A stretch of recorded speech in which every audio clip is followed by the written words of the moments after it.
नमस्कार। Crime tales में हम अनीशा सिंह आनंद आज के एपिसोड में एक बहुत ही चर्चित और ऐतिहासिक कहानी लेकर आए हैं।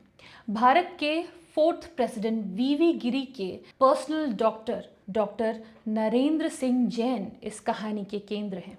डॉक्टर नरेंद्र सिंह जैन एक बहुत ही रिनाउंड आई स्पेशलिस्ट थे। वो दिल्ली के पॉश डिफेंस कॉलोनी में रहते थे और 4 दिसंबर 1973 की शाम वो अपनी पत्नी विद्या जैन के साथ अपने एक रिलेटिव के घर के लिए निकल रहे होते हैं और तभी उनकी पत्नी के ऊपर 2 हमलावर चाकुओं से बेतरतीबी से हमला करने लग जाते हैं और वहीं उनकी पत्नी की मौत हो जाती है। क्योंकि ये मामला बहुत ही हाई प्रोफाइल पर्सनैलिटी से जुड़ा हुआ होता है तो पुलिस बहुत ही मुस्तैदी से इन्वेस्टिगेशन में जुट जाती है और फौरन ही उन हमलावरों को अरेस्ट भी कर लेती है। उन हमलावरों ने 500 रुपए के एडवांस में इस कॉन्ट्रैक्ट किलिंग को अंजाम देने के लिए ये टास्क लिया हुआ होता है। कोर्ट इन्हें फांसी की सज़ा सुनाती है, लेकिन जिन लोगों ने विद्या जैन के मर्डर की पूरी कॉन्स्पिरेसी रची थी उन्हें आजीवन कारावास की सज़ा तो दी जाती है, लेकिन 16 साल के बाद उन्हें अच्छे व्यवहार के लिए छोड़ भी दिया जाता है। जिस समय की ये बात है उस समय कॉन्ट्रैक्ट किलिंग बिल्कुल नई बात थी, बिल्कुल नया कॉन्सेप्ट था, इसीलिए कोर्ट ने ऐसा फैसला सुनाया था। लेकिन जब इन सारी बातों के ऊपर सवाल उठने लगते हैं कि कॉन्स्पिरेटर्स को आजीवन कारावास और गरीब कॉन्ट्रैक्ट किलर्स उन्हें फांसी की सज़ा, इस जजमेंट के ऊपर बहुत सवाल उठे तो कोर्ट ने सफाई में कहा कि अगर ये 2 कॉन्ट्रैक्ट किलर्स ने ये कॉन्ट्रैक्ट नहीं लिया होता तो शायद विद्या जैन की हत्या नहीं होती। तो इस आधार पर कोर्ट ने उन 2 कॉन्ट्रैक्ट किलर्स को फांसी पर चढ़ा दिया। तो चलिए आपको ले चलते हैं वारदात की उस शाम, यानी कि 4 दिसंबर 1973। Doctor Narendra Singh defence colony स्थित अपने रेजिडेंस में अपनी पत्नी के साथ रहते थे। उस शाम को उन्हें अपने एक रिलेटिव के यहाँ जाना था। दोनों ही पति पत्नी तैयार होकर घर से निकलने ही वाले होते हैं और उनकी पत्नी उनके कार के पास होती हैं और वो कार में बैठने ही वाली होती है, तभी 2 लोग अचानक से उनके ऊपर वार कर देते हैं। चाकुओं से कुछ 16 वार किए जाते हैं उनके ऊपर और उनकी मौत हो जाती है। जब मौके पर पुलिस पहुंचती है और नरेंद्र जैन से पूछताछ कर रहे होती हैं तो नरेंद्र जैन कपकपाती आवाज़ में रोते बिलखते वो बताते हैं कि सर, आप विश्वास नहीं करोगे मेरी पत्नी की क्या हालत हो रखी थी।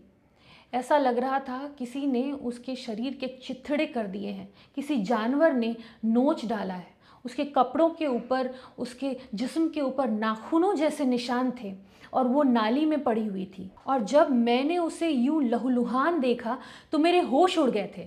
2 लोग उसी नाले से निकलकर भागते हुए मुझे नज़र आए और उन्होंने मेरे ऊपर एक गन तान दी थी।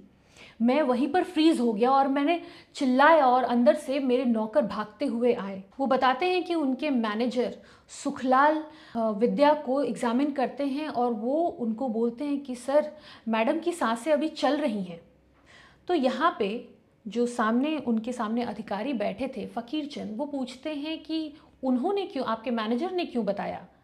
तो यहाँ पे डॉक्टर अपने आप को संभालते हैं और कहते हैं क्योंकि मैं उस समय होश में नहीं था और मेरा मैनेजर सुखलाल जो है वो एक आयुर्वेदिक प्रैक्टिशनर है और वो हॉबी के अकॉर्डिंग आयुर्वेद प्रैक्टिस करता है, तो उसे नब्ज़ देखना आता है। तो उसने उस समय नब्ज़ देखकर मुझे बताया कि मैडम की सांसें चल रही हैं और मुझे कुछ समझ में भी नहीं आ रहा था, मैं उस समय बिल्कुल बेतहाशा था। तो फ़कीर चंद पूछते हैं उसके बाद क्या हुआ। तो डॉक्टर बताते हैं कि जैसे तैसे मैंने लोगों की मदद लेकर अब विद्या को गाड़ी में बिठाया और अपने दोस्त डॉक्टर सेन के पास गया। डॉक्टर सेन का क्लिनिक बहादुर शाह जफर मार्ग पर है।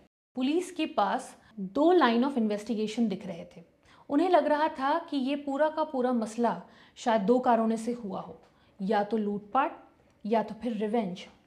लेकिन लूटपाट का कोई ऐसा केस नहीं बन रहा था क्योंकि जितने भी गहने विद्या जी ने पहन रखे थे वारदात के वक्त वो उस समय मौजूद थे। हमलावरों ने किसी भी तरीके की लूटपाट नहीं की थी। दूसरा कि उनके साथ किसी ने रिवेंज लिया है।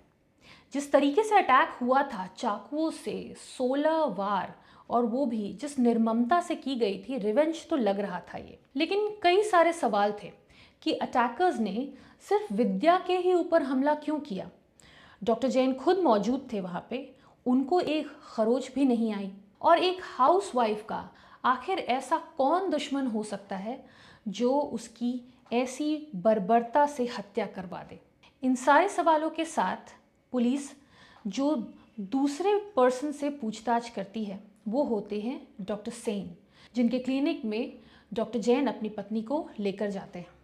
तो अब डॉक्टर सेन बैठते हैं फ़कीर चंद और उनके सब इंस्पेक्टर उदय चोपड़ा के सामने। इस समय जब ये कॉन्वर्सेशन हो रही होती है तो डॉक्टर सेन काफ़ी एजिटेटेड से लग रहे होते हैं, काफ़ी इरिटेटेड से लग रहे होते हैं, काफ़ी गुस्सा होता है उनके अंदर। तो जब फ़कीर चंद डॉक्टर सेन से पूछते हैं कि सर आप इतने नाराज़ क्यों हैं, आप इतने इरिटेटेड क्यों हैं, तो डॉक्टर सेन बोलते हैं कि मैं इरिटेटेड क्यों ना हूँ, मैंने पहले ही कहा था मुझे प्लीज़ इससे दूर रखो। जब उसकी वाइफ को वो मेरे क्लिनिक लेकर आया था तो वो पहले ही मर चुकी थी। मैंने उसे फ़ौरन एडवाइस किया कि पुलिस को इन्फॉर्म करो, लेकिन वो मुझे बार बार यही रिक्वेस्ट कर रहा था कि पुलिस को इन सब से दूर रखो। कौन सा इतने कैलिबर वाला इंसान पुलिस से डरता है और उसने अब मुझे फंसा लिया इस चीज़ में।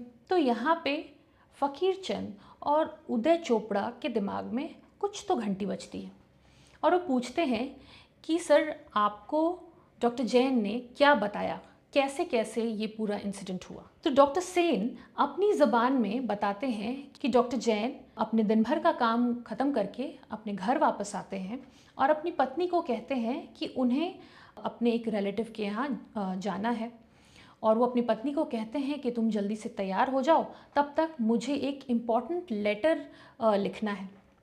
वो अपने स्टडी में चले जाते हैं और उनकी पत्नी तैयार होने के लिए अपने कमरे में चली जाती हैं।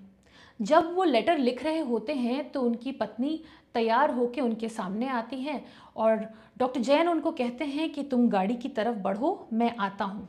विद्या जैन तैयार होकर बाहर गाड़ी की तरफ निकल जाती हैं और तभी डॉक्टर जैन को बाहर से चीखने की आवाज़ सुनाई देती है। वो अपना सारा काम वहीं छोड़कर बाहर की तरफ भागते हैं और देखते हैं कि दो लोग एक नाले में से निकल रहे हैं और उनके हाथ में चाकू है और एक बंदूक है और वो लहूलुहान, उनके शरीर के ऊपर ढेर सारा खून लगा हुआ है और उनके सामने से वो दोनों अटैकर्स भाग जाते हैं। और जब वो उस नाले की तरफ बढ़ते हैं तो देखते हैं कि उनकी पत्नी उस नाले में लहूलुहान पड़ी हुई है और उनकी बॉडी बुरे तरीके से छिन्न भिन्न है। ये पूरी घटनाक्रम सुनकर फ़कीर चंद के सब इंस्पेक्टर उदय चोपड़ा मानो अपने सीट पर उछल जाते हैं और वो अपने सीनियर को कहते हैं सर इसमें तो कुछ त्रुटि है। वहीं पर फ़कीर चंद उन्हें आंखों से इशारा करते हैं कि अभी कुछ मत बोलो। फ़कीर चंद और उदय चोपड़ा को एक लिंक तो मिल गया था इस केस में, क्योंकि डॉक्टर जैन ने अपने दिए हुए बयान में पहले कहा था कि वो अपने पत्नी के साथ अपनी गाड़ी की तरफ बढ़ रहे थे और जब वो अपने गाड़ी में बैठने ही वाले होते हैं कि वो रियलाइज़ करते हैं कि उनकी पत्नी कार के पास नहीं है और उन्हें थोड़ी दूर से उनकी पत्नी के चीखने की आवाज़ आती है। जब वो उस दिशा की तरफ जाते हैं तो देखते हैं कि उनकी पत्नी लहूलुहान ड्रेन में पड़ी है, नाले में पड़ी है और वही दो अटैकर्स वहाँ से निकलकर हाथ में चाकू लिए और हाथ में बंदूक लिए उनकी तरफ आते हैं और वहाँ से उनके सामने से भाग जाते हैं। तो ये दो स्टेटमेंट्स में कॉप्स को एक डिस्क्रिपेंसी मिल गई थी। तो पुलिस विद्या के घर वालों और नौकरों से अब पूछताछ शुरू करती है।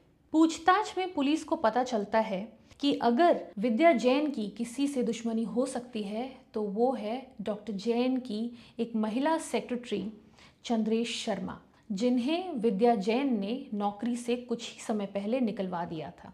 इन्वेस्टिगेशन में पता चलता है कि शायद डॉक्टर जैन और चंद्रेश शर्मा के बीच में एक अफेयर था जिसके बारे में विद्या जैन को खबर हो गई थी। पुलिस अब चंद्रेश के ऊपर अपना सारा कंसंट्रेशन डाइवर्ट करती है और चंद्रेश के बारे में इंफॉर्मेशन निकालना शुरू करती है। चंद्रेश के बारे में पता चलता है कि चंद्रेश की पहले भी 2 शादियां हो चुकी थी। पहले पति की असामयिक मृत्यु हो गई थी और दूसरा पति कुछ समय के बाद उनसे अलग हो गया था। अपने दूसरे पति से सेपरेशन के बाद चंद्रेश डॉक्टर जैन के यहाँ काम शुरू करती हैं और काम के दौरान ही दोनों के बीच नज़दीकियाँ बढ़ जाती हैं। डॉक्टर जैन के अकाउंट्स, बैंक अकाउंट्स के इंफॉर्मेशन के थ्रू पुलिस को पता चलता है कि चंद्रेश की हालांकि मंथली इनकम बहुत कम थी, लेकिन डॉक्टर जैन अक्सर उनके अकाउंट में बहुत सारे पैसे बीच बीच में डाला करते थे। तो उनकी पत्नी को जब इस अफेयर के बारे में पता चला तो उन्होंने अपने पति के ऊपर दबाव बनाया कि वो चंद्रेश को नौकरी से निकाल दें। डॉक्टर जैन ने चंद्रेश शर्मा को नौकरी से निकाल तो दिया, लेकिन उसके बाद भी वो उसके अकाउंट में पैसे डालते रहते थे। मतलब नौकरी से निकालने के बावजूद भी दोनों का अफेयर लंबे समय तक चल रहा था। इधर पुलिस एक स्ट्रॉन्ग केस चंद्रेश और डॉक्टर जैन के खिलाफ बनाती है और कोर्ट में ये केस जाता है। और जो वकील होते हैं, स्टेट की तरफ से वकील होते हैं, वो ये मोटिव रखते हैं कोर्ट के सामने कि विद्या जैन को डॉक्टर जैन और चंद्रेश के अफेयर से आपत्ति थी और डॉक्टर जैन क्योंकि इतना बड़ा रेपुटेशन वाला पोजीशन होल्ड करते थे, तो अगर उनकी पत्नी ये बात सार्वजनिक कर देती, सबके सामने पब्लिक कर देती, तो डॉक्टर जैन के लिए बहुत बड़ा एक पब्लिक डेफेमेशन हो जाता, उनके लिए एक बहुत बड़ा स्टिग्मा लग जाता। तो इस बात को दबाने के लिए डॉक्टर जैन और चंद्रेश ने अपनी पत्नी की हत्या की कॉन्स्पिरेसी रची। प्रोसिक्यूशन ने ये मोटिव तो रख दिया था कोर्ट के सामने, लेकिन कहानी में एक ट्विस्ट आ गया। चंद्रेश और डॉक्टर जैन दोनों के ही वकीलों ने ये मान लिया था कि दोनों के बीच में एक स्ट्रॉन्ग अफेयर था और ये अफेयर बहुत ही लंबे समय से चल रहा था और विद्या जैन को भी इस अफेयर के बारे में बहुत समय से पता था। और अब तक इनके बीच में ऐसा कोई भी वॉलेटाइल सिचुएशन नहीं हुआ था जिसके कारण विद्या जैन की जान को इन दोनों से खतरा हो। डिफेंस लॉयर्स का अफेयर मान लेना अपने आप में हिस्टोरिक था, क्योंकि कोई भी ऐसी चीज़, कोई भी ऐसा दावा जो डायरेक्टली या इनडायरेक्टली इनक्रिमिनेटिंग हो, उस बात को एक्सेप्ट कर लेना, उस बात को मान लेना बहुत ही रेयर था। लेकिन इस केस में ये हिस्टोरिक चीज़ हुई। कोर्ट के सामने मोटिव को तो वीक बना दिया गया, लेकिन फिर भी इन कॉन्ट्रैक्ट किलर्स के बयान के आधार पर और जो सर्कमस्टेंशियल एविडेंसेस थे उनके आधार पर जो सीरीज ऑफ इवेंट्स बने वो कुछ ऐसे थे। चंद्रेश का एक दोस्त था राकेश, जो कि लगभग 25-26 साल का था।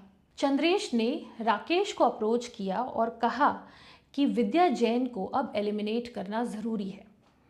राकेश ने कहा कि वो एक ऐसे इंसान को जानता है जो कि इसमें उसकी हेल्प कर सकता है। राकेश अपने जानकार करण सिंह के पास ये काम लेकर जाता है और करण सिंह 10,000 रुपयों में ये काम करने को रेडी हो जाता है। राकेश उसे 10,000 रुपये भी दे देता है, लेकिन करण वो पैसे हड़प कर बैठ जाता है और गायब हो जाता है। लेकिन राकेश के लिए ये काम अपनी दोस्त के लिए करना ज़रूरी होता है, तो वो अपने गांव से एक आदमी को काम देने के नाम पर शहर बुलाता है। इस आदमी का नाम होता है रामकिशन। राकेश रामकिशन को धमकाता है कि अगर तुमने मेरा दिया हुआ काम नहीं किया तो तुम जान से जाओगे। रामकिशन थोड़ा तेज तर्रार इंसान था। वो उस समय तो राकेश को हामी भर देता है और बोलता है कि मैं ये काम करूँगा। तो राकेश के साथ मिलकर रामकिशन कुछ दिनों के लिए विद्या जैन की रेकी भी करता है और जब जैसे जैसे हत्या का समय, हत्या का दिन नज़दीक आने लग जाता है, तो एक दिन रामकिशन ये काम करने से मना कर देता है और राकेश को कहता है कि उसके जानकारी में एक इंसान है जो कि ये काम उसके लिए कर देगा और वो ये काम लेकर कल्याण सिंह के पास जाता है। कल्याण अपने आका भागीरथ के पास इन्हें लेकर जाता है और भागीरथ कहता है कि उसके पास 2 लोग हैं जो ये काम कर देंगे और बदले में 25,000 रुपये की डिमांड करता है। भागीरथ अपने 2 लोगों को ये काम सौंपता है, करतार सिंह और उजागर सिंह, इन्हें ये काम सौंपता है। राकेश पैसे देने को तैयार हो जाता है और एडवांस में करतार सिंह और उजागर सिंह को 500 रुपये दे देता है। अब ये लोग डिसाइड करते हैं कि 4 दिसंबर की शाम उन्हें इस प्लान को एग्जीक्यूट करना है।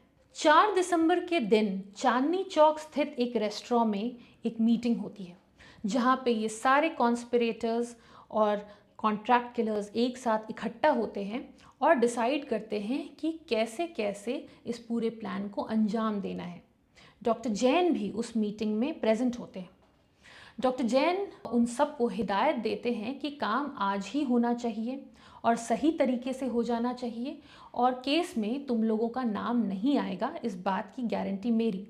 ये कहकर डॉक्टर जैन रेस्टोरेंट से निकल जाते हैं। चंद्रेश एक और हिदायत देती है इन कॉन्ट्रैक्ट किलर्स को और कहती है कि डॉक्टर जैन जब अपनी पत्नी के साथ निकलेंगे अपने घर से और तुम लोग जब हत्या को अंजाम दोगे, उसके थोड़ी देर बाद मैं भी वहाँ पे पहुँचूंगी। काम अच्छे से हो जाना चाहिए, लेकिन ये ध्यान रखना कि डॉक्टर जैन के ऊपर एक खरोंच भी नहीं आनी चाहिए। ये कहकर वो वहाँ से चली जाती है। यहीं पर चंद्रेश से गलती हो जाती है, क्योंकि एक्चुअली डॉक्टर जैन को एक खरोंच भी नहीं आती, और यही बात पुलिस के जहन में रह जाती है। पुलिस सारे पीसेस को जोड़ते हुए, सारे सवालों के जवाब को ढूंढते हुए फाइनली कातिलों तक पहुंच जाती है। मामला लोअर कोर्ट से हाई कोर्ट से सुप्रीम कोर्ट तक जाता है, और जितने भी इस केस में इन्वॉल्व थे सभी लोगों को सज़ा मिलती है। लेकिन उन कॉन्ट्रैक्ट किलर्स को, जिन लोगों ने 500 रुपये के बदले में ये काम किया था, उन्हें फांसी की सज़ा दी जाती है। लेकिन चंद्रेश, डॉक्टर जैन और राकेश, इन्हें आजीवन कारावास की सज़ा दी जाती है। सवाल उठते हैं कि आखिर इन गरीब कॉन्ट्रैक्ट किलर्स को इतनी बड़ी सज़ा क्यों, और जिन्होंने कॉन्स्पिरेसी रची उन्हें आजीवन कारावास क्यों? तो कोर्ट की यही दलील होती है कि अगर कॉन्ट्रैक्ट किलर्स ने ये काम नहीं लिया होता तो शायद विद्या जैन का मर्डर होता ही नहीं, या वो कर ही नहीं पाते। कॉन्ट्रैक्ट किलिंग्स उस समय रेयर थे। हालांकि इन दोनों ही कॉन्ट्रैक्ट किलर्स करतार सिंह और उजागर सिंह को फांसी पे लटका दिया गया। लेकिन इस केस की आयरनी ये है कि अच्छे व्यवहार के कारण चंद्रेश और डॉक्टर जैन दोनों को ही बाद में रिहाई मिल जाती है। इस केस में दिए गए जजमेंट के कारण हमारे जुडिशल सिस्टम पर बहुत सवाल भी उठते हैं, बहुत क्रिटिसाइज़ भी किया जाता है। आप क्या सोचते हैं इस केस के बारे में, हमें कमेंट बॉक्स में ज़रूर लिखकर बताइए। अगर आपको हमारी आज की कहानी अच्छी लगी हो तो प्लीज़ लाइक कीजिए, अपने फ्रेंड्स और फैमिलीज़ में शेयर कीजिए, और अगर अब तक आपने हमारा YouTube channel Credence studio subscribe नहीं किया है तो प्लीज़ सब्सक्राइब कीजिए और बेल आइकन को भी प्रेस कीजिए, ताकि हमारे आने वाले एपिसोड नोटिफिकेशंस आपसे मिस ना हो। मिलेंगे फिर क्राइम टेल्स के अगले एपिसोड में एक नई कहानी के साथ। तब तक अपना ख्याल रखिए और बने रहिए हमारे साथ। Thank you so much.